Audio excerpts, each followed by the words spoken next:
This year's Rock the Cabinet contest is especially unique because whatever the top-rated map is will be going into the actual map pool for everyone to play. There are definitely a few criteria we were looking at when judging these maps. We were looking at the creativity of the mission, how fun it is, if it has a strong, cohesive theme and vision. Armor Retaking was a really fun take on the Odin escort mission. It took a unique single-unit escort mission, but added a twist to it where the bonus objectives gave you these extra tools and fun things to play with. You see Odin with like a Hellion flamethrower, it's like strapped onto his arm, and it was really cool to see that. Primal Ascension was an awesome map. I really felt like I was on a primal planet dealing with a primal Zerg. It had really cool boss fights. So each boss had like unique mechanics as you had to micro your units a lot to kind of avoid the damage abilities. Part and Parcel flowed really well as a mission, and I really liked the scavenger hunt aspect of it. I also thought that Cal was an extremely cool character to have along in the mission. Did somebody order a 600-ton Neo Steel death machine? Cradle of Death.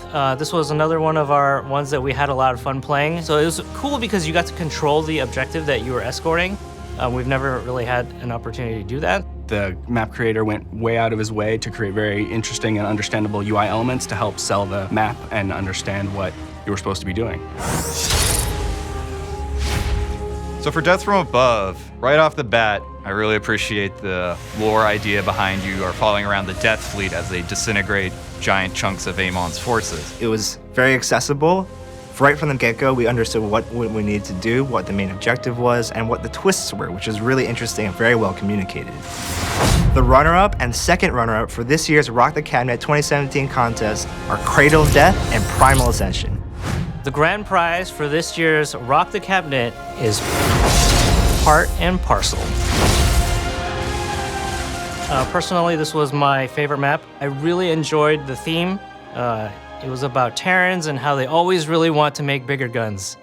It gives you enough room in the pacing to take it at somewhat of your own pace. There's still the timer, you still have to watch out for that. But you get to choose how quickly you start activating different parts of the map. I think it was overall the most cohesive experience, and the mission flowed the most naturally. We had the most fun playing it when we were doing our playtest through all these missions. I always knew what to do. I was never questioning what my objectives were. If there was downtime, I knew that I could go fight some stuff. And then when the big moments happened, they really hit hard. For this year, Rock the Cabinet, it was kind of an ambitious thing that we were trying this time. We wanted to give an opportunity for players to create their own co-op mission. I'd like to just say thank you to the community. Playing through all these maps, we got so many submissions. We did not expect that many. We had a great week playing through all of them. It was really hard selecting the top 10, so thank you very much for your hard work. There's a lot of good stuff out there. Please keep on doing what you're doing.